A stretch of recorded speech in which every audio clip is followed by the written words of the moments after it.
Hello, friends. This is Christian ASMR, and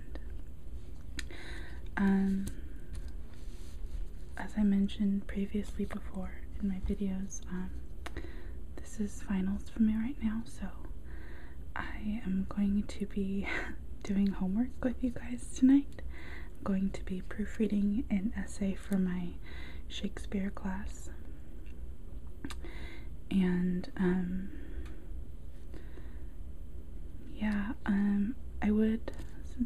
I do want to keep this channel centered on the Lord. I guess before I begin, I would like to share with you guys just that the Lord has truly brought me so far, because last semester, I had a lot of anxiety in this time in finals, and I'm taking more classes now than I was last semester, and I have no anxiety. The Lord has given me complete peace, and I'm just so thankful to the Lord for giving me the strength and perseverance to keep my eyes on Him in this stressful time. I honestly can say that I have complete joy and peace, and the Lord has really given me grace and strength to time manage, which has definitely helped with anxiety. And yeah, I would just like to encourage you to keep your eyes on the Lord, and as long as you're making Him the center of your life, that's it. I mean, that's the main thing. So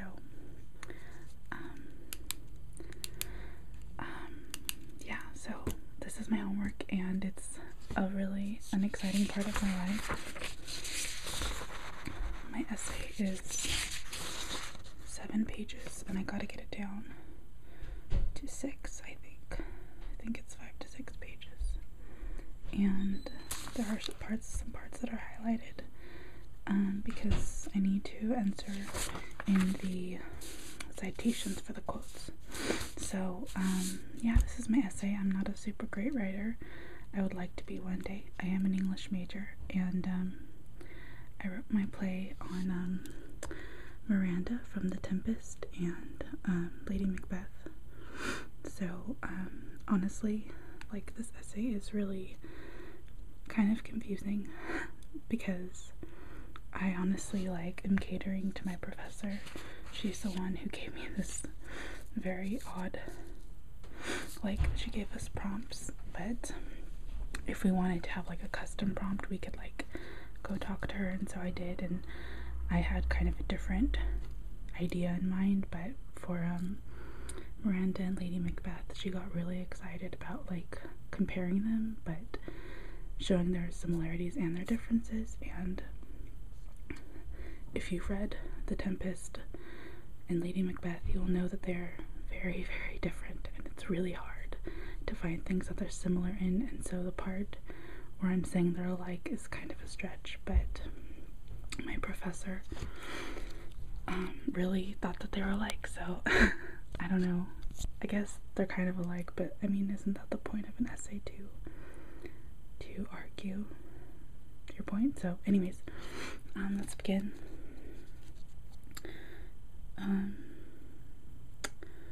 Shakespeare's plays are much more male-dominated, so maybe there should be a comma there. I'm kind of obsessive about commas. So when a female character is present, she truly captures the attention of the audience. Miranda is the only female character in The Tempest, and Lady Macbeth is the lead female in Macbeth. At first, these women might seem worlds apart, but in their own way, they're both very complex. I'm gonna make a note here because I'm saying that they're worlds apart, so I have to make some kind of connection saying that they're similar.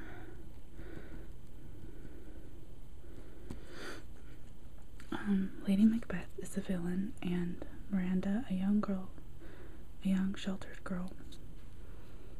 but there is much more to these women than meets the eye. Lady Macbeth's harsh words and cold feelings towards her husband are very different from Miranda's bold words and naivety.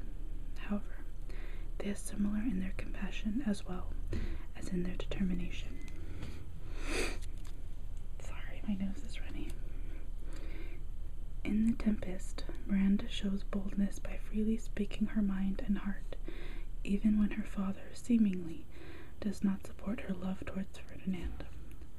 Granted, she was raised without the normal social rules that women in the time of Shakespeare had to adhere to, so she would not have known anything else. But Shakespeare still created a very outspoken woman, which was unusual for his time. This is all to say that Miranda speaking her mind is a notable trait for any woman to have. When Miranda's father sees that she and Ferdinand are in love, his feigned disapproval does not stop her from holding back her true feeling. I'm going to underline that because I think the wording is kind of confusing.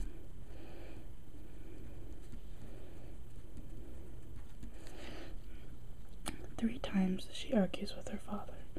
The first time she testifies to Ferdinand's honorable character.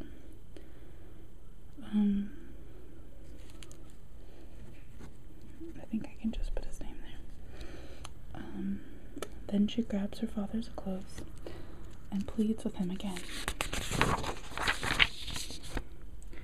And finally ends her petition by saying, "Sir, have pity, I'll be a surety." Each time she has a different appeal, but the latter is most compelling. When she attests to his character, she is completely... Hold on. I haven't explained why it's compelling.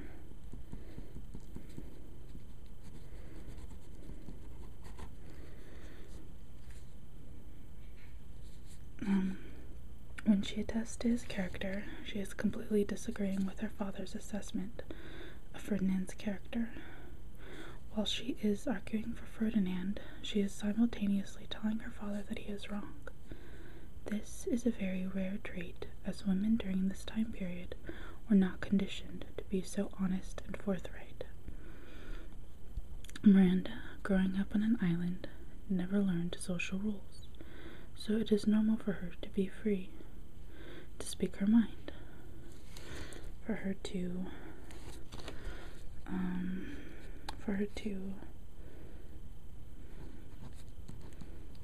feel free. By speaking up for what she believes and going against her father's assessment of Ferdinand, she is portraying boldness as well as honesty. I don't like that word. I do like that word, but not in that context, or in that sentence, I guess.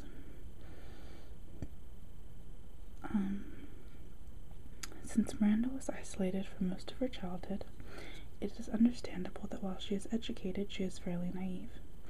This naivety explains her instant love for Ferdinand. Prospero is the only man Miranda has interacted with, so when Miranda sees Ferdinand, it is because of her naivety and lack of social experience that she is so amazed at the first man not related to her. Oh my gosh, that's a really long sentence. It's a run-on sentence. Oh no. Her first comment about Ferdinand is about how never before has she seen anything so noble. Oh gosh. Word choice.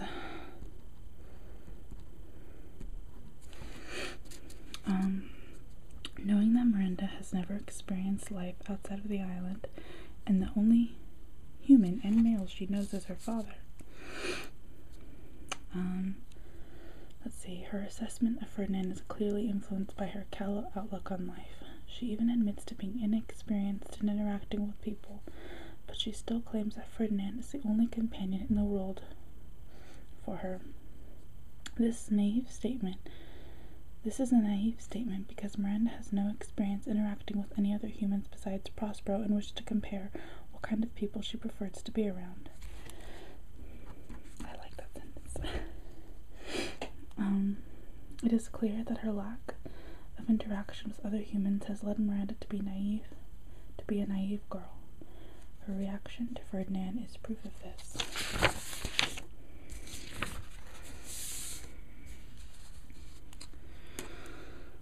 Oh boy, this is a long essay. Miranda is also able to be sensitive to other people's burdens. When Prospero brings a storm that causes the ship to crash, Miranda beseeches her father to stop it. Not only does she just ask him to end the storm, but she suffers because of those suffering. Not only does she just ask him to end the storm, but she suffers because of those suffering aboard the ship. Okay, that sounds really weird. When describing the horrible screams she heard, Miranda exclaims how the cry did knock against her very heart. This shows just how compassionate and caring Miranda is. She puts herself in the shoes of those who are in pain and is not only sorry for them but tries to help. Also, when Prospero tests Ferdinand by asking him to carry wood, Miranda offers to help him. She graciously asks him to rest. Then she asks him to sit down so that way she can complete his task for him. Not only is she showing that she cares about his suffering, but that she is willing to stand in his place. On different levels, she shows immense compassion. She is able to identify with people from afar off as well as with those next to her. Her empathy and compassion is consistent across different scenarios, proving it to be genuine. Okay, I still have some to go, but I'm going to stop there just because I'm realizing that this essay is going to take a long time to read. I didn't realize it was going to take this long. It's already at 12 minutes and I'm not even halfway through my essay, so I don't want to have a 20-minute video just on my boring essay, so if you guys are at all interested in this essay, I would love to hear your feedback. It would be really interesting to hear if there's any people who watch my channel who happen to be knowledgeable on the vast, great subject of Shakespeare. Anyways, I'm just gonna end there for now. And, oh, in case you're wondering, I get a lot of weird stares, but this is my laptop. And it's like closed, so when I flip it up, that's like the back. And I got these little stickers of these little safari animals. I figured I might as well show you since it was in the scene of my camera. But I really love elephants and giraffes, and I put these stickers on my laptop freshman year because whenever I would sit in the library, people looked so serious, and so I figured that maybe seeing some silly little stickers would help cheer people up. Anyways, I wasn't planning on showing you guys that,